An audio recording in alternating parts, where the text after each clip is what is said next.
this is a tremendous pleasure for me to have these powerful women here of the industry. You know, I have to say, I think, especially the roles that you have and the responsibilities that you have, I think oftentimes, especially small businesses, you don't have maybe the luxury sometimes of having someone driving these initiatives, but there's always someone that always is driving culture, right? And that's what I love. I think all of you are very passionate about what you're doing, creating that culture within your own company. So today we're going to touch on some of those elements of culture and how we create culture within our own companies and how we how do we navigate these challenging times? And it certainly doesn't come very easily. And I think for anybody that's in real estate, I speak for myself, but I think we have to have a little bit of, people in real estate probably like a little bit of craziness, right? I mean, we like the pace of the industry. I mean, if I was in another industry, I'd be very bored. And I had the pleasure of actually, if I start off here, with working with Tanya Reu for many years. And just to see her, I started off, she was a senior vice president, focused on franchising. And I got to just go with her along the pathway to now where she is one of the only Latinas leading a publicly traded company as chief people officer. So thank you for your journey, your mentorship. And also say, as a male in the industry, which there's, it's very male dominant, you've always been a big proponent of females in the industry, but I can tell you that as a male, there are so many males that you impacted and are better off in their careers. I wouldn't be in my career if it wasn't because of you, so thank you. Thank you, Jason. So on that note, I'm going to start off with really talking with you, Kamari. I'm going to kick it off with you because, I know, but I like to change it off a little bit. He does that. There you go. Because you guys are a little startup, making some big moves recently. So Rocket has been a partner of NART for many years, and there's been a change, I think, we've seen in the industry and culture because you are very focused on Detroit, the future of Detroit, especially in the Midwest. And so Dan Gilbert is very well known in the industry and also in sports. But how do you balance now this change and this shift that you're seeing where you're bringing outside talent, but also making sure that you are still very focused on your home base? I love that word, balance. So I'm a native Detroiter. What up, though? We tried this yesterday. Much better today. And I'm a native Detroiter, and I left Detroit for many years, and I came back to Detroit specifically to work at Quicken Loans at the time. And when we think about, our city, like Detroit is a city that it's about resiliency, innovation, grit, tenacity. And we have a commitment to our city, and that hasn't changed. But what we understand is that the world around us has changed. And so if we are going to continue to revolutionize this industry, we have to expand our talent pool. Like, we have to look and say, where is the talent across the United States, right? But we also understand the importance of connection, collaboration, places and spaces, and bringing people into our communities. And so we do have a distributed workforce. We do not have a set policy. It's really about the teams. I believe there's some folks that are even in here, Pedro, Tito, Santiago. And those are folks that I'm listing that are across the United States, but they work for Rocket. And so it's about understanding the needs of your organization, understanding the needs of your team, and then understanding what's your path forward, what is your mission, and how do you achieve that, but also stay true to your values and your goals, and you can do that in a distributed way. So this whole conversation around talent, right, and what happens when you open it up to distributed workforce, you can tap into a lot of different areas. I know that we're going to hit on this a little bit more further in the conversation, but Tanya, going to you, I think you can apply, there's a lot of people wondering here that as they grow their businesses in real estate, or maybe they're involved in a brokerage, there's a dynamic that's interesting in the brokerage because you have people that work for you but also are affiliated or 1099. How have you balanced that, creating a culture both for Anywhere, but also for all the brands that are part of Anywhere? How do you balance that as well? Yeah, I mean, first let me share that it's just an honor to be up here with these amazing women. I know that right now, when you think about what we do from a legal perspective, talent, diversity, et cetera, like the talent, culture, legislation, everything's being attacked. So I know the weight that we all carry on our shoulders, so appreciate being up here with all of you. I'd say just the sheer having six brands that have global reach and this distributed nature of like 350,000 agents, you have to have cultural competence. We serve every market, from first-time home buyer markets to luxury to commercial and even new development. And so, having the ability to connect with people where they are is so important. So that's, first and foremost. And I think, the second piece is just making certain that even in these difficult times, we have an entrepreneurial mindset, because we as a company represent a corporate, publicly traded company. And, obviously our agents, our customers out there are the purest of entrepreneurs. And to your point earlier, they don't always have all of the resources that corporate entities do. So extending that support, and last year was a great example of that, to them in those moments when they matter most is also, at the epicenter of our culture. And I would say last, and this is something that is probably most important and prevalent at our culture at Anywhere, is a people-first culture, because we're in a people business. Everything we do, every decision we make, over processes, over, costs, over strategy, people have to come first, and those decisions are really important to us. We're very intentional about them, and we come together often to make certain that if we have to pivot, we have to pivot. But that's truly been, from a cultural standpoint, a differentiator for us. It's the reason why our people join us. It's the reason why our people stay. And so we do a lot to measure that over the course of months and years. But that's really important to us. Very good. Cindy, from your perspective, Tanya mentioned compliance, right? Certainly a big responsibility within our industry, and especially as a lender yourself, you have to be mindful of that. How do you balance the culture side of things, or how do you make it exciting while also being, someone with compliance, people come in, oh, I'm a compliance person, that really just, it's not very exciting for anybody, right? Are you implying that compliance is not exciting? Yeah, I am. Yes, I am. All right, that's fair. So I think that's an interesting question, and sometimes that is often perceived as, oh, it's legal, it's compliance. How can that be anything but overbearing and dull, perhaps? But I think it's all the same things. It's understanding and it's people. The first step in kind of integrating legal and compliance into your culture is understanding your culture. And we're very fortunate at PrimeLending that we have a strong culture, just like these ladies are describing at their places. You look at the core values. The core values are service beyond expectations. One of my favorites, one team, one purpose. And then honesty and integrity. And those are just the three that I think are the most applicable, maybe, to your question. You think about, what do those things have in common? Doing the right thing. Do the right thing for your customer, do the right thing for your people, and just do the right thing. Be honest, be transparent about your activities. And when you fundamentally have core values that just integrate doing the right thing, it's very easy to integrate legal and compliance.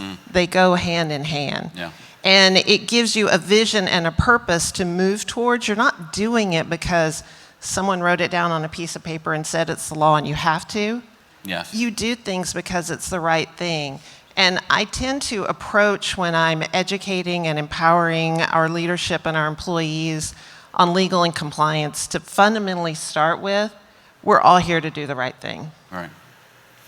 And I think that the industry certainly sees that, I think those, and understands the companies that are out there that are compliant, that are ethical. I think those kind of words are sometimes not as appreciated.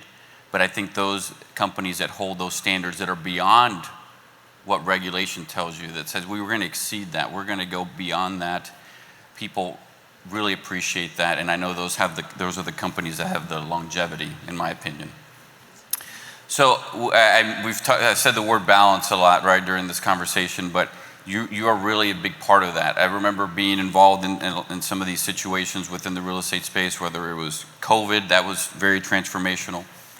You had the murder of George Floyd, of course, and now we are as kind of the pendulum has swung, right? And we're talking about D&I, of course.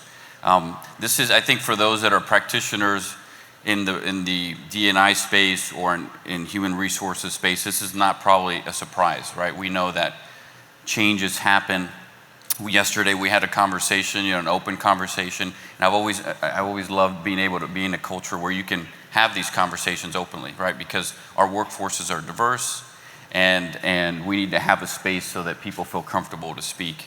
How are you navigating these conversations now within your own companies around this D&I situation? Yeah. I'll kick it off. So first and foremost, the three of us really enjoyed the panel yesterday. Having the open discussion, but truthfully, because it really brought out a lot of commonalities, right? So having those open discussions are really important. First, let me share, I get this question at least 10 times a day. I think we're spending a little bit too much time on it, to be honest. I think we have to really just stay focused on the work that needs to be done. I say the serenity prayer, if you think about it, it's very applicable. And the reason why I think it's applicable is because, to me, as in the role I play, no one's going to tell me, no one can control who works for my organization. No one is going to control the culture that we enable at our organization, and no one is going to control our growth strategy. And to me, with that lens, that's the essence of DE&I. And so, if you change the words, or we might need to navigate things a bit differently, the work doesn't change. And the work at the end of the day, from my perspective, is what matters most. If you think about solving business problems, that's the growth aspect of DE&I, that's the cultural aspect, and that's having the right talent to represent. So we're staying the course. I don't believe that swift sort of pendulum shifts one way or another ever work in any strategy. So I think those organizations that did that are the ones that likely are suffering most from what's happening in the world. I think at the end of the day, what we need to stay focused on is our people, because our people are the ones that are really struggling. We have some folks in our organization that have either made the decision or are contemplating moving out of the country. So let's put that into perspective. When that happens, that's the crisis to focus on, not what you're doing to try and solve the right business problems. Thank you. Love to hear from you, Cindy, and Kamar as well. Yes, I think just adding on to that, which you said it so beautifully, it's leading by example, it's doing the work, and it's staying the course to your core values. And I'd like to expand on that just a little bit and take it maybe out of the just employee context to talk a little bit about our customers. And does this kind of attack on the DEI definition affect fair lending? Does it affect multicultural lending? And I have LaTanya on my team, y'all know and love LaTanya, who leads our multicultural lending. And that is key to us. That is part of our vision, is ensuring that we're reaching all the communities that we serve. And we are absolutely going to stay the course and be true to who we are, because it's not a definition game. Mm-hmm. It's a core value. Right. And we have to be true to that.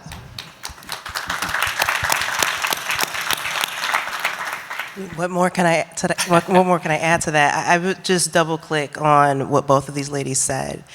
As organizations, as people, you have to be true to your core. You have to know what your anchor is. When you're looking at organizations that are going whatever the way the wind blows, it's because they are directionless. But when you know what your values are, we've been around for 40 years, we have our isms. We're the they, right? We have a culture that is rooted in trust. do the right thing, being obsessed with finding a better way, raising your level of awareness. But when you think about those things prior to this language of DEI, that's who we are. When we talk about our commitment to our cities, where you work, where you live, where you play, our communities, and really pushing to help society be better, to create generational wealth and economic mobility, that's core to who we are. That's not going to change. And we understand that we have to have the talent within our organizations, right, that can actually meet our clients where they are to help them achieve their dreams of home ownership. Right. And that's not going to change, full stop, period. Absolutely. You know, Jason, one more thing to add, because we were talking about it backstage. There's a lot of discussion on, like, do you say the words DE&I, do you change them and everything? Look, at the end of the day, I think that, and this is, you know, my personal perspective, when I took on this role, you know, leading the human resources function of a publicly traded company, I recognized that even, like, human resources had a stigma attached to it. And so I made the decision, whether it was the right or wrong one, to rebrand the function. Because I didn't want, you know, I wanted to show up differently. I wanted to modernize the function. And I do think there's something to be said about that. And I think Gary might have mentioned it, not just yesterday, but actually for the past, like, 10 years. And I think there's an opportunity to reevaluate that aspect of it that, you know, and obviously right now would be, you know, a good time to do that. Yeah, agreed. You all mentioned culture and the values that each of your organizations have. In my opinion, I think sometimes leaders think that they need to predict the future, or that your employees are asking you to predict the future. But in reality, I think surveys really show that what they're expecting is just that you won't change through the challenges, through the unpredictability, right? That your culture and your core values are going to remain the same. So I think it's very important, like you said, not to make these radical shifts, but just say, hey, these are the isms that we've had for years. That's not going to change. This is what drives us. And they've served us well. Yeah. And I think that's the important piece of it too. You know, yesterday in the panel, which was great, by the way, to observe that, when the conversation came up about DEI, Gary asked the question about, well, do you believe that everybody should have equitable opportunities? And everyone said, of course, right? And I think, like, that's the thing that we have to anchor to. The fact that you all sat here and had a conversation, and we talked about this in the back, we're not talking to each other, we are talking past one another, right? And so when you just say the things very simply, do you want to be in a space that's inclusive, where your opinion matters, where your voice matters, where you are heard? Do you want to be in a place that is equitable? You know the decisions that are being made are equitable, that the processes and the practices are equitable. Do you want to work in a place where there is diversity of thought, experience, background, so that you can have the best team so that you can win? I don't know any person that's going to say no to any of those questions. But the challenge is, we are so fast, we live in this microwave culture where we just want to nuke to get to the next step, instead of slowing down to actually have a conversation about what is the actual thing that we're trying to solve and what is the outcome that we want. And in the panel yesterday, what I observed was, while there were many different ways of how to get there, what you all aligned on was that you wanted similar things. But the fact that we don't take that time to slow down to talk to each other to get to that point, to me, is the biggest challenge, and it's a huge distraction from the work. Absolutely. Agreed. It also seems like D&I was all-encompassing of anything that was, you know, and when you look at the where it started from, it's really, you know, an internal, maybe an HR initiative or so, and all of a sudden it started bleeding into, like, oh, well, it's also from the business side, and those are different practices, really, right? And understanding of that. Let's switch subjects here, because we're still grappling with all of this, and you mentioned the remote work, but I don't think, have people actually figured it out? I mean, do you feel like your organizations are like, okay, we're really great at remote and being on Teams or Zoom and you know, coordinating our teams and what we're going to talk about during those meetings and being intentional? I mean, have you figured it out? I mean, just, can we be honest? I mean, I think it's still evolving. I don't think anyone's figured it out. Look, you know, for us, we were pre-COVID, I think like 98% in office. Juan, I'm looking at you. I actually believe in a hybrid modern workforce. And I say modern because I do think that like that is just where we are. I don't see it fully going back, but I think the difference is, you know, I fully appreciate collaboration, and it's essential. Like, you have to be intentional about providing those opportunities. For us, now we're about 60% remote for roles that, you know, are effective and productive being remote, and about 40% in office supporting our customers. For us, you know, going through this whole evolution, it really brought our company together, right? 6 competitive brands. I mean, at the end of the day, we have a cross-company culture that's unified now, and we share talent and we share best practices, and it's really strengthened our culture in ways I could never imagine. The other piece of it is, you know, it doesn't mean you're not holding your people accountable to be productive. Like, that's on the leader to do that, and there are ways to do that. But it does mean that, you know, for us, like, I remember the days hiring certain roles only to the state and the city of Madison, New Jersey. Like, those days to actually reach the best talent, they're gone. And it extends even beyond the US, right? There's a global talent market out there. And if you want to have the absolute best talent in the biggest jobs or the most important jobs, you have to recruit and think, you know, a little bit differently in a very non-traditional way. And I think we're still, you know, adjusting to that. But I just think about the from and to, from the talent that we've been able to attract and talk about diversity. Like, it really opens doors from a diverse talent pool perspective that, you know, we just didn't have. And the last piece is, you know, when we bring people together, you have to be really intentional about having not just productive meetings, but an experience that they want to come together. I'm in the office, you know, at least 3-4 days a week. Many times I go there and I'm like, what am I doing here? I'm like, if there's no noise around me, I like want to jump out the window.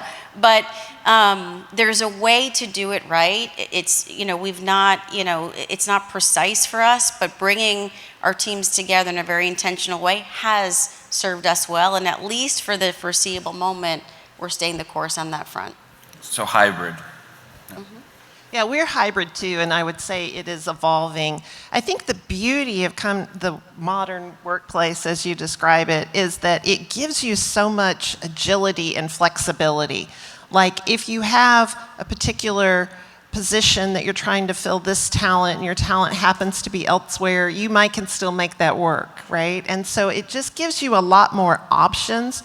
At the same time, I think it's really important for people to keep in mind the value of coming together in person, because it is entirely different when I've got like my leaders around me and we're collaborating and we've got the brain trust going and we can talk openly and honestly. You just get more in person, and so you have to make sure that you leave those opportunities open as well. But I think the flexibility and agility is something that's with us now and we have to make the most of. And I'll say for us, just to double click the intentionality, right? Like, just having folks come into the office just to be in the office when they could be at home at their desk is not the way to do it. I think also creating those moments of engagement, and then lastly, listening to your team members. What we have found is that folks want some autonomy, right? They want agency, they want flexibility. So recognizing where your people are and what their needs are so that you can get the most to impact the business, I think is key. So every day we're figuring it out, but we are hybrid. We do specifically focus in with our leaders to ensure that no team member is being left behind or left out. So as we look at those pockets of individuals, it's, well, what can we do? Do we want to have an offsite? Do we bring people in to collaborate? Because we do know that we have folks across the US. And what we have found is in those moments when we're doing that and we have that intentionality, engagement goes up, productivity goes up, and positive sentiment towards the organization increases as well. That's excellent.